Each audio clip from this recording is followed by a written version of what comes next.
நபியே உம்முடைய நெருங்கிய உறவினரை எச்சரிக்கை செய்வீராக. ரசூலுல்லாஹ்வுக்கு தாவா செய்யுமாறு அல்லாஹ் சொன்ன உத்தரவு. யா அய்யுஹல் முத்தஸிர் கும் ஃபஅன்திர், போர்த்தி கொண்டிருப்பவரை எழுந்திருங்கள், மக்களை போய் எச்சரிக்கை செய்யுங்கள். ரசூலுல்லாஹ் மக்களை சந்தித்து தாவா பண்ணுங்கன்னு அல்லாஹ் சொல்லக்கூடிய உத்தரவு. அப்படி அல்லாஹ்வின் உத்தரவை கட்டளையை பெற்றதற்கு பிறகு எந்த சமூகத்தை சந்தித்து நபிகள் நாயகம் தாவா செய்ய இருந்தார்களோ அவங்க எல்லாம் எப்படிப்பட்டவங்க? அபூஜஹல், உத்பா, ஷைபா, அவங்கள தான் ரசூலுல்லாஹ் கூப்பிட்டு தாவா பண்ணாங்க. சரி, ஒரு முறை தாவா செய்தார்கள், அவர்கள் கேட்கவில்லை, மண்ணை அள்ளி வீசினார்கள். அத்தோடு நபிகள் நாயகம் தம்முடைய பிரச்சார பணியை நிறுத்தி விட்டார்களா? தொடர்ந்து நபிகள் நாயகம் பிரச்சாரத்தில் ஈடுபட்டுக் கொண்டே இருந்தார்கள். சந்தர்ப்பம் கிடைக்கும் போதெல்லாம் நபிகள் நாயகம் தாவா செய்தார்கள். காரணம், தாவா அழைப்பு பணி என்பது நபிகள் நாயகத்தின் உள்ளத்தில் ஊறிப்போன ஒன்றாக, இயல்பான சிந்தனையாக மாறிவிட்டது. இயல்பான சிந்தனை ரசூலுல்லாஹ் எங்க தப்பு நடந்தாலும் அந்த தவறை சுட்டிக்காட்டி அழகிய முறையில் திருத்தி தாவா செய்யக்கூடிய பண்பு ரசூலுல்லாஹ்வுடைய அடிப்படை பண்பு. எல்லாவற்றையும் தாவா கண்ணோட்டத்தில் பார்க்கக்கூடியவர்களாக, அழைப்பு பணியின் கண்ணோட்டத்தில் பார்க்கக்கூடியவர்களாகத்தான் நபிகள் நாயகம் இருந்தாங்க. அன்புக்குரிய சகோதரர்களே, நன்மையை ஏவி தீமையை தடுக்கின்ற மகத்தான பணிதான் இஸ்லாத்தின் பார்வையில் அழைப்பு பணி என்று சொல்லப்படுகிறது. அல்லாஹ் ரப்புல் ஆலமீன் இந்த உன்னதமான பணியை அல்லாஹுவை நோக்கி, அல்லாஹுவின் மார்க்கத்தை நோக்கி அழைக்கின்ற பிரச்சார பணியினை மிகவும் சிலாகித்து பாராட்டி சொல்கிறான் என்பதை திருக்குர்ஆன் வாயிலாக நாம் அறிந்து கொள்கிறோம். ஒமன் அஹ்சனு கௌலம் மிம்மன் தஆ இலல்லாஹி வ அமில சாலிஹன் வ கால இன்னனி மினல் முஸ்லிமீன். தானும் நற்செயல்களில் ஈடுபட்டு முஸ்லிம்களில் ஒருவர் என்று தன்னை வெளிப்படுத்தி அல்லாஹுவை நோக்கி அழைக்கின்றவரை விட அழகிய சொல்லுக்குரியவர் யார் என்று அல்லாஹ் கேள்வி எழுப்புகிறான். உலகத்தில் எத்தனை பேச்சுக்கள் பேசப்பட்டாலும், எவ்வளவு மணி நேரங்கள் பேசினாலும், எல்லா பேச்சுக்களையும் விட அல்லாஹுவை பற்றி பேசப்படுகிற பேச்சு, அல்லாஹுவின் மார்க்கத்தை நோக்கி விடுக்கப்படுகிற அழைப்பு, அதுதான் இனிய சொல், எனக்கு விருப்பமான சொல் என்று அல்லாஹ் சொல்கிறான். அந்த வகையில் இறைவனுக்கு மிகவும் விருப்பமான பணி அவனுடைய மார்க்கத்தை நோக்கி மக்களை அழைக்கின்ற அழைப்பு பணி. மக்கள் அறியாமல் இருக்கிற திருக்குர்ஆனும் நபிகள் நாயகமும் நமக்கு கற்றுத்தருகிற நன்மையான காரியங்களை அவர்களுக்கு அறிய தருவதும், மக்கள் செய்து கொண்டிருக்கிற திருக்குர்ஆனும் நபிகள் நாயகமும் கண்டிக்கின்ற தீமைகளை குறித்து மக்களுக்கு விளக்கி சொல்லி அந்த தீமையிலிருந்து அவர்களை விடுவிப்பதுமான பணியைத்தான் சிறந்த பணி, அழைப்பு பணி என்று நாம் சொல்றோம். இந்த தாவா, இந்த பிரச்சாரம் என்பது ஒரு சுமையாக நமக்கு இல்லாமல் நம்முடைய சிந்தனை ஓட்டத்தின் ஒரு அம்சமாக அது மாற வேண்டும். மக்கள் மத்தியில தீமைகளை பார்க்கின்ற பொழுது மனம் வெதும்பி அந்த தீமைகளை களைய வேண்டும் என்கிற எண்ணமும் உணர்வும் நம் ஒவ்வொருவருக்குள்ளும் கடத்தப்பட வேண்டும். அப்பதான் தாவா என்கிற பிரச்சார பணியை இயல்பா நாம செய்வோம். ஒரு முஸ்லிம் எப்போதும் இந்த பணியில் தன்னை ஈடுபடுத்தி கொண்டாக வேண்டும். ஏனென்றால் அது அவருடைய இறை நம்பிக்கையின் வெளிப்பாடு. நபிகள் நாயகம் ஸல்லல்லாஹு அலைஹி வஸல்லம் அவர்கள் சொன்னார்கள், மன் ரஆ மின்கும் முன்கரன் ஃபல்யுகையிருஹு பியதிஹி. உங்களில் ஒருவர் ஒரு தீமையான காரியத்தை கண்டால் தம்முடைய கரத்தால் தடுக்கட்டும். ஃபஇல்லம் யஸ்ததி' ஃபபிலிசானிஹி. கரத்தால் தடுக்க இயலாவிட்டால் நாவால் அதை தடுக்கட்டும். இது தவறு, இது கூடாது என்று நாவால் அவர் பிரச்சாரம் செய்யட்டும். அதற்கும் இயலாவிட்டால் உள்ளத்தால் வெறுத்து ஒதுங்கி விலகி விடட்டும் என்று நபிகள் நாயகம் சொல்கிறார்கள். இவ்வாறு சொல்லுகின்ற பொழுது அந்த இறுதி நிலையை பற்றி, உள்ளத்தால் வெறுத்து ஒதுங்குவதை பற்றி நபிகள் நாயகம் குறிப்பிடுகின்ற பொழுது ذَلِكَ هُوَ ضَعْفُ الْإِيمَانِ, அதுதான் இறை நம்பிக்கையின் ஆக பலவீனமான நிலை என்று சொல்கிறார்கள். அப்ப இறை நம்பிக்கையின் மத்திய நிலை நம் கண்ணுக்கு முன்பாக ஒரு தீமையை பார்க்கின்ற பொழுது இது தீமை, இது கூடாது என்று விளக்கி சொல்ல வேண்டும். அதுதான் ஈமானின் நடுத்தர நிலை. ஈமானின் உயரிய நிலை, உயர்ந்த நிலை, நமக்கு சக்தி இருக்கின்ற பொழுது, வலு இருக்கின்ற பொழுது அந்த தீமையை கரத்தால் தடுக்க வேண்டும்.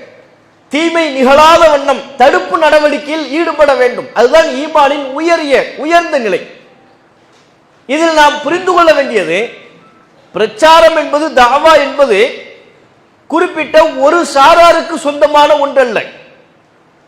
ஆலிம்கள் மாத்திரம் செய்ய வேண்டியது, நிர்வாகிகள் மீது சுமத்தப்பட்ட பணி என்று நாம் புரிந்து கொள்ளாமல், இறை நம்பிக்கையோடு கலந்த ஈமான் உள்ள அனைவரும் ஈடுபட வேண்டிய ஒரு சிந்தனை உணர்வு. நம்ம கண்ணுக்கு முன்னால ஒரு தீமை நடக்கிறத பார்த்தா இதை தடுக்கணும், இந்த தீமை அகற்றப்பட வேண்டும், மக்களிடையே காணப்படுகிற இந்த தீமை களையப்பட வேண்டும் என்கிற உணர்வு தன்னாக நமக்குள் எழ வேண்டும்.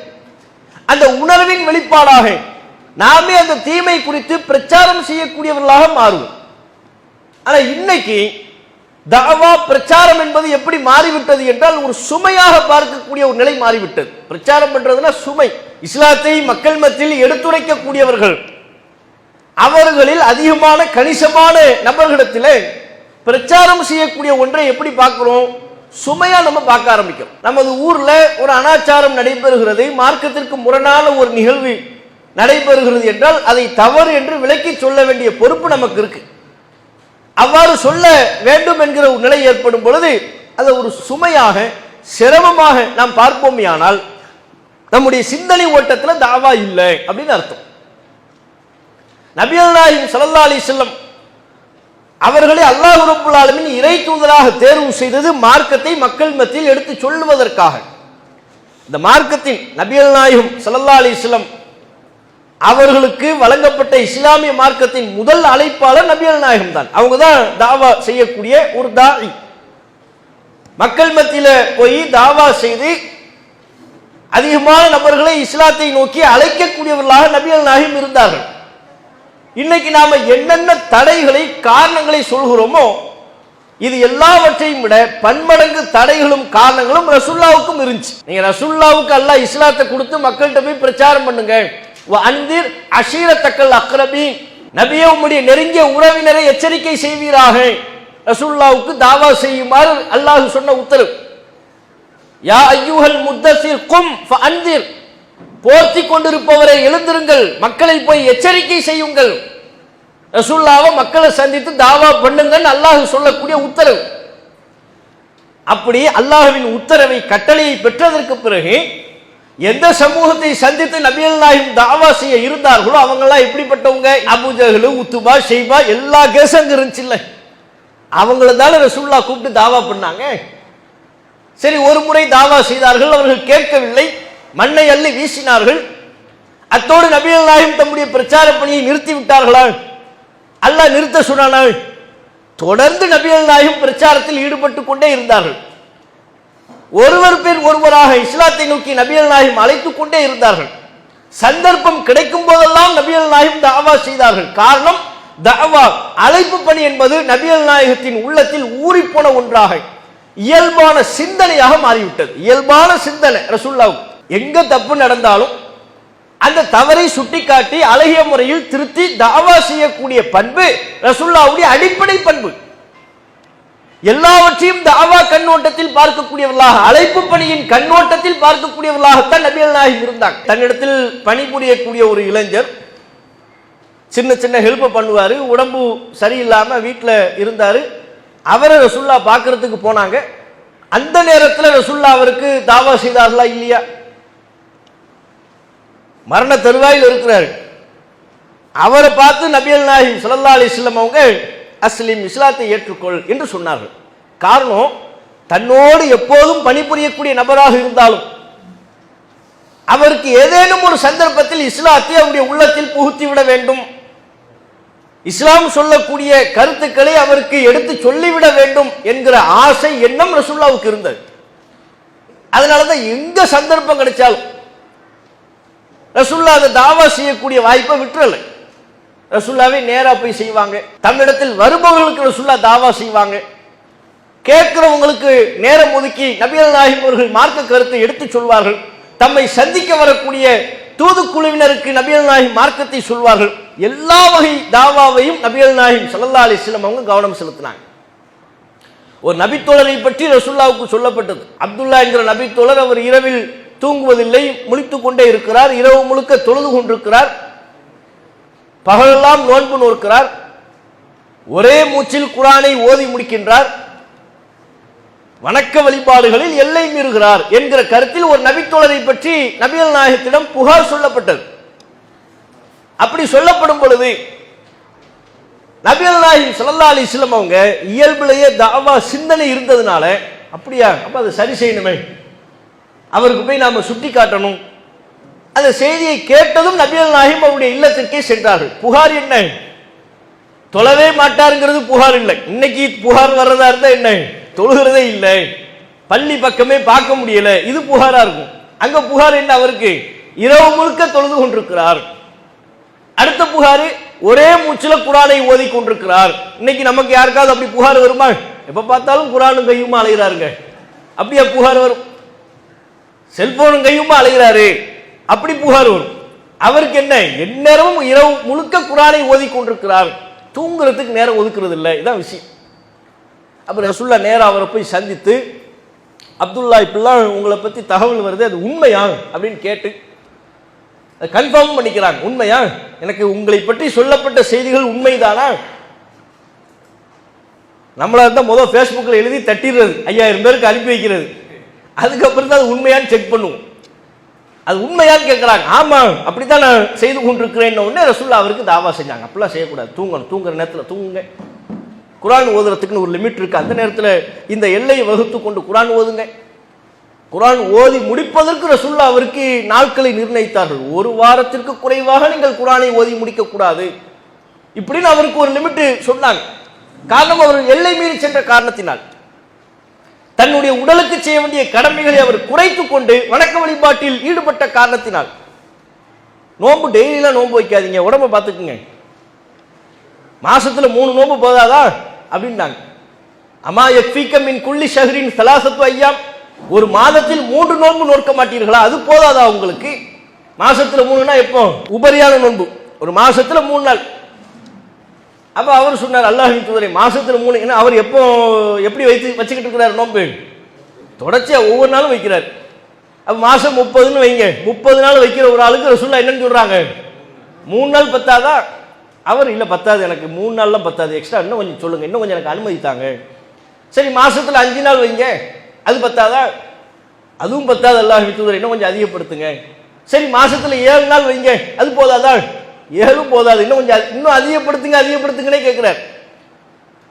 அப்ப நபிகள் நாயகம் அவர் ரொம்ப வலியுறுத்தி கேட்டதன் அடிப்படையில் இறுதி எல்லையாக நபிகள் நாயகம் சொன்னாங்க, நோன்பில் சிறந்தது தாவூத் அலைஹிஸ்ஸலாம் அவர்கள் நோற்ற நோன்பு. அவங்க ஒரு நாள் நோன்பு வைப்பாங்க, ஒரு நாள் நோன்பை விட்டுருவாங்க. ஃபசும் யௌமன் வ அஃப்திர் யௌமன், நீங்க ஒரு நாள் நோன்பு வைங்க, ஒரு நாள் நோன்பு வச்சீங்கன்னா மறுநாள் நோன்பை விட்டுறணும், வைக்க கூடாது. அப்படின்னா அவருக்கு மாசத்துக்கு சராசரி எத்தனை நோன்பு வரும்? அவர் எத்தனை நோன்பு நோத்துக்கிட்டு இருந்தாரு? 29 அல்லது 30 நோன்பு வைத்துக் கொண்டிருந்த ஒருவருக்கு ரசூலுல்லாஹ், நீ உங்களுடைய ஏனைய கடமைகளிலையும் உங்கள் உடலுக்கு செய்ய வேண்டிய கடமைகளையும் சரிவர செய்ய வேண்டும், குடும்பத்திற்கு செய்ய வேண்டிய கடமைகளையும் சரிவர செய்ய வேண்டும் என்று சொல்லி எல்லை வகுக்கிறாங்க. இப்படி வைங்க, இதுக்கு மேல வைக்காதீங்க. நமக்கு மாசத்துக்கு 3 பத்தாதான்னு கேட்டா நம்ம என்ன சொல்லுவோம்? எடுத்தடுப்புல 3 கீழ இருந்து வாங்கணும், 1 இருந்து வாங்க பாய். இந்த 1 நம்பர்லாம் உங்க கண்ணுக்கு தெரியாதா? 1 2 3 ஸ்கூல் படிச்சீங்களா இல்லையா? எடுத்தடுப்புல 3 இப்படி நம்ம கேட்போம். அப்ப இதை நம்ம கவனிக்க வேண்டியது, ரசூலுல்லாஹ் அதெல்லாம் சிரமமா நினைச்சாங்களே. இப்போ இந்த நேரத்தில் அவரை போய் பார்த்து அவருக்கு நோன்பு வைக்கிற சட்டத்தை சொல்லி, குரான் ஓதுற சட்டத்தை சொல்லி, குடும்பத்திற்கும் உடலுக்கும் அவர் செய்ய வேண்டிய கடமையை பத்தி இப்ப சொல்லணுமா? பின்னால பார்த்துக்கலாம், அவர் சந்திக்கும் போது பார்ப்போம், வரும்போது பார்ப்போம். அப்படியே ரசூலுல்லாஹ் நினைச்சாங்க. செய்தி வந்ததும் அவரை அவருடைய இல்லத்திற்கே போய் சந்தித்து தாவா செய்தார்கள். காரணம், ரசூலுல்லாஹ்வுடைய சிந்தனையில தாவா இருந்துச்சு. மக்களுக்கு இந்த மார்க்கத்தை சொல்லணும், நல்லதை எடுத்துரைக்க வேண்டும், தீயவற்றை தடுக்க வேண்டும். இந்த உணர்வு நபிகள் நாயகம் ஸல்லல்லாஹு அலைஹி வஸல்லம் அவர்களின் உள்ளத்தில் ஆழமாக பதிந்திருந்தது, கலந்திருந்தது. நமக்கு அந்த உணர்வு ஆழமா இல்லாத காரணத்தினால சிரமமா தெரியுது. அப்ப இன்னைக்குள்ள காலத்துல தாவா செய்வது நமக்கு சிரமமாக தெரிவதற்குண்டான அடிப்படை காரணமே அந்த உணர்வு நம்முடைய உள்ளத்துல இல்லை. அதான் காரணம். எதுக்காக வேண்டி இந்த மார்க்கத்துல நாம இருக்கோம், எதுக்காக இந்த ஜமாத்துல இருக்கிறோம், இந்த சிந்தனைகள் சரியாக உள்ளத்தில் பதியாகாத காரணத்தினால்தான் தாவாவிலிருந்து நாம விலகி நிற்கிறோம். நம்ம என்ன நினைக்கிறோம்? நம்ம பெர்ஃபெக்டா இருந்தா போதும் நினைக்கிறோம். பத்தாது, நம்ம பெர்ஃபெக்டா இருக்கணும், அது போதாது. நாம சரியாக இருப்பதுடன், அகீதாவில் கொள்கையில் தெளிவாக இருப்பதுடன், உறுதியாக இருப்பதுடன், வணக்க வழிபாட்டில் சரியாக பேணுதலாக இருப்பதோடு, நற்பண்புகளில் சிறந்து விளங்குவதோடு, நாம் விளங்கி வைத்திருக்கிற சத்தியத்தை நம்முடைய சக்திக்கு உட்பட்டு 4 பேருக்கு எடுத்து சொல்லணும். நம்ம ஊர்ல சொல்லணும், நம்ம கிளையில, நம்ம பகுதியில, ஆண்கள்கிட்ட, பெண்கள்கிட்ட, இளைஞர்கள்ட்ட. ஏன் இன்றைக்குள்ள காலகட்டம் இஸ்லாமிய மார்க்க பற்றிலிருந்து விலகி செல்லக்கூடிய காலகட்டமாக இருக்கிறது. ஒரு காலத்தில் மார்க்கத்துக்குன்னு ஒரு வேல்யூ இருந்துச்சு. குர்ஆனு ஹதீஸு அது அவனுக்கு ஓத தெரியாவிட்டாலும் கூட அதை கற்றுக்கொள்ள வேண்டும், தெரிந்து கொள்ள வேண்டும் என்கிற எண்ணம் இருந்தது. ஆலிம்கள் அதனை சரியாக பயன்படுத்திக் கொள்ளவில்லை. மக்கள்கிட்ட அந்த ஆர்வம்லாம் இருந்துச்சு. நீங்க ஒவ்வொரு ஊர்லையும் மதரசா இருக்குல்ல, மக்தப் மதரசாவுக்கு நீங்க போயிருக்கீங்களா இல்லையா? எல்லா ஊர்லயும் இருந்துச்சா இல்லையா? எப்படி இருந்துச்சு? நிறைய பேர் உட்கார்ந்து படிப்பாங்க. எந்த அடிப்படையில்? ஏன் எல்லா ஊர்லையும் முஸ்லிம்கள் இருக்கக்கூடிய எல்லா பகுதிகளிலும் பள்ளிவாசல்கள் இருந்தது, எல்லா பள்ளிவாசல்களையும் மதரசாக்கள் இருந்தது. அந்த மதரசாக்கள்ல குர்ஆனை கற்றுக் கொடுப்பதற்கென்று ஆசிரியர்கள் இருந்தார்கள், ஆலிம்கள் நியமிக்கப்பட்டிருந்தார்கள். எந்த அடிப்படையில்? குர்ஆன் தொடர்பு இருக்கணும்ங்கிற சிந்தனை நம்முடைய முன்னோர்களுக்கு இருந்துச்சு. நம்ம பிள்ளைங்களுக்கு குர்ஆன் ஓத தெரியணும், நம்ம பிள்ளைங்களுக்கு குர்ஆன் படிக்க தெரியணும் அப்படிங்கிற சிந்தனை இருந்துச்சு. அதனால தான் அந்த காலகட்டத்தில் இந்த புக்கெலாம் இல்லாட்டி கூட பலகையில் எழுதிட்டு போவாங்க, தெரியுமா? பலகை தான் அந்த காலத்தில். ஒரு பலகையில் வெள்ளை கலர் பூசி அலிப்பு பாத்தான் சொல்லி ஒரு 5 எழுத்து எழுதி கொடுப்பார். அவர் அந்த 5 எழுத்தை வீட்டில் உட்காந்து படித்து பலகையோடு போகணும். அதுக்கப்புறம் அதை சொல்லி முடிச்சதுக்கப்புறம் அழிச்சு அடுத்த எழுத்துக்களை, புக் இல்லாத காலத்தில் நம்ம முன்னோர்கள் அப்படி ஓதுனாங்க. இந்த தொலைக்காட்சி, சமூக வலைத்தளம் இதுவெல்லாம் அதிகரிப்பதற்கு முன்பு கூட முஸ்லிம்கள் அடர்த்தியாக இருக்கக்கூடிய பகுதிகளில் குர்ஆன் ஓதுற வழக்கம்லாம் இருந்துச்சு. மக்ரிபானா என்ன செய்வாங்க? மக்ரிபானா வீட்டில் உட்கார்ந்து நம்ம ஓதுறது ஃபுல்லாக இவங்களா ஒரு நம்பிக்கைன்னு ஓதுவார்கள். யாசின் ஓதுனா வீட்டில் பரக்கத்து வரும், நீண்ட ஆயுள் கிடைக்கும் என்று பல காரணங்களை சொல்லிக் கொள்வார்கள். காரணங்கள், நம்பிக்கைகள் தவறு. ஆனால் என்ன ஓதுவாங்க? குர்ஆன் ஓது. மக்ரிப் ஆயிடுச்சுன்னா எல்லார் வீட்லையும் குர்ஆன் ஓதக்கூடிய வழக்கம்லாம் இருந்துச்சு. மார்க்கம் படிக்கிறதுக்குன்னு அனுப்பி வைப்பாங்க. முஸ்லிம்கள் அடர்த்தியாக இருக்கக்கூடிய ஊர்களில் மதரசாக்களுக்கு மார்க்கம் படிப்பதற்கென்று, மார்க்கம் கற்றுக்கொள்வதற்கென்று அதிகமான அளவில் மாணவர்களை அனுப்பி வைப்பார்கள். அதற்கென்று ஒரு முக்கியத்துவம் இருந்தது. இன்னைக்கு எந்த வீட்லையாவது உட்கார்ந்து மக்ரிபுக்கு பிறகு குர்ஆன் ஓதக்கூடிய வழக்கம் இருக்கா?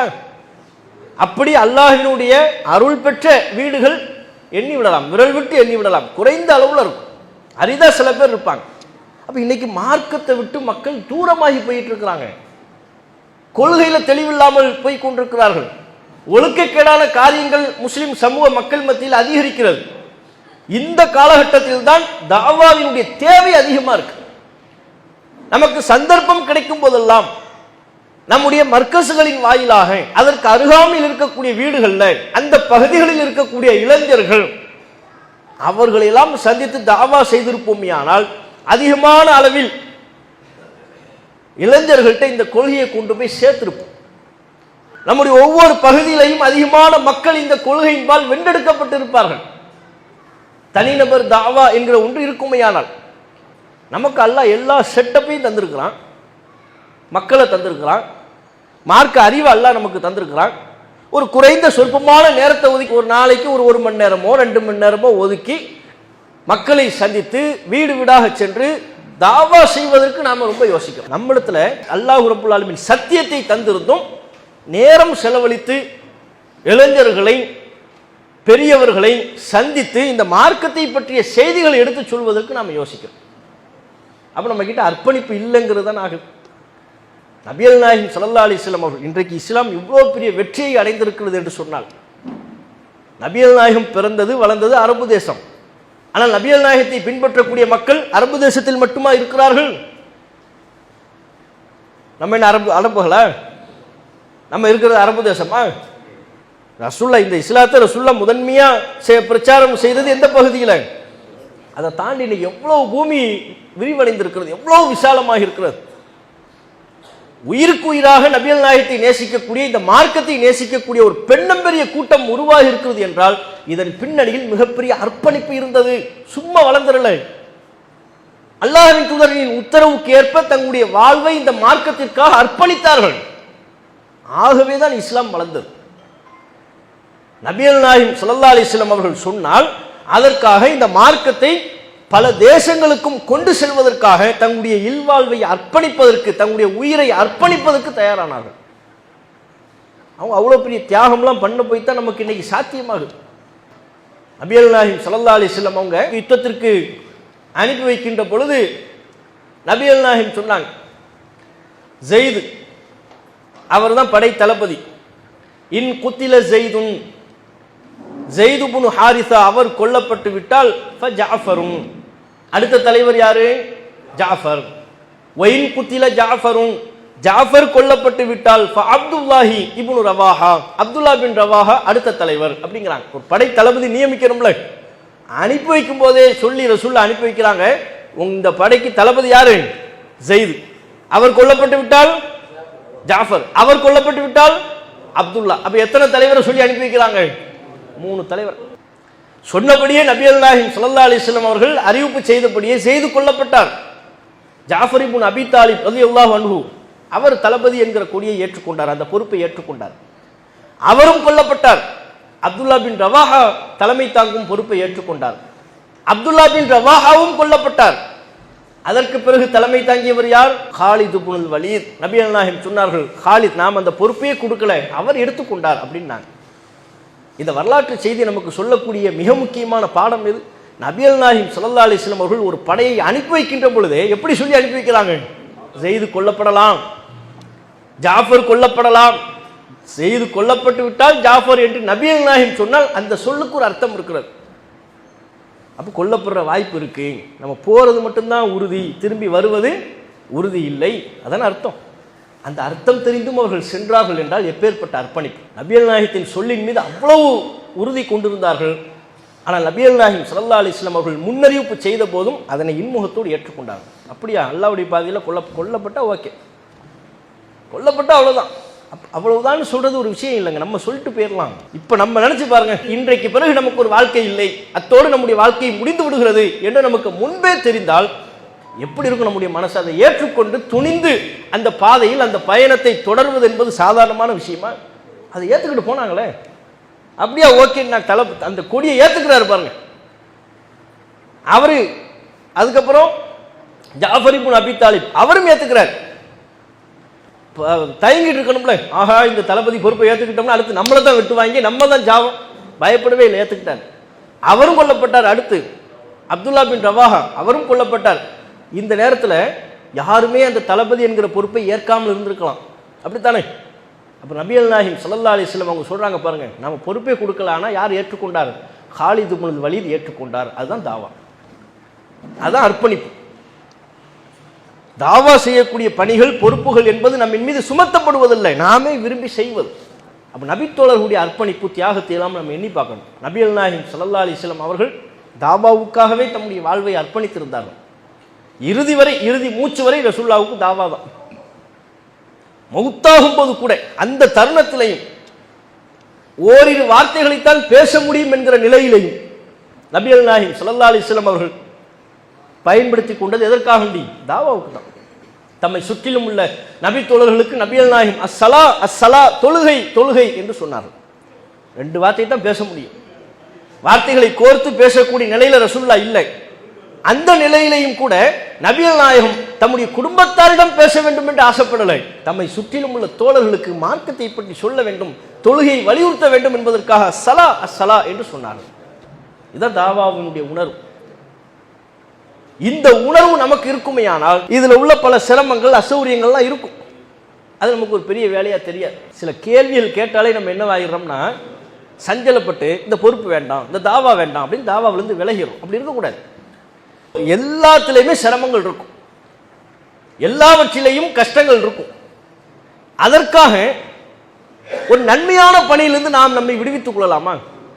தாவா செய்வதில் பல சிரமங்கள் இருக்கத்தான் செய்யும். அதையெல்லாம் பொறுத்து கொண்டு நபித்தோழர்கள் எப்படி அதை பொறுத்து கொண்டார்களோ, நபிகள் நாயகம் ஸல்லல்லாஹு அலைஹி வஸல்லம் அவர்கள் அவற்றை கையாள்வதற்கு எத்தகைய அழகிய வழிமுறைகளை சொல்லி தந்தார்களோ அதனை கடைபிடித்து நம்ம தாவா செய்யணும்.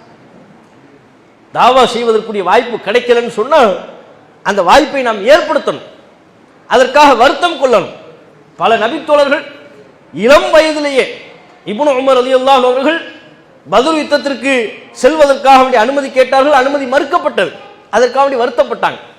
நமக்கு யுத்தத்துக்கு போறதுக்கு அனுமதி தரலையே. இப்படி எண்ணற்ற நபித்தோழர்கள் அல்லாஹ்வுடைய பாதையில் தங்களை அர்ப்பணிப்பதற்கு வாய்ப்புகளை கேட்டும் நபிகள் நாயகம் வாய்ப்புகளை மறுத்தார்கள் எனும் பொழுது உரிய தகுதி இல்லை, வயசு இல்லை என்ற ஏதேனும் ஒரு காரணத்தில் வாய்ப்பு மறுக்கப்பட்ட போது அவங்க வருத்தப்பட்டாங்க.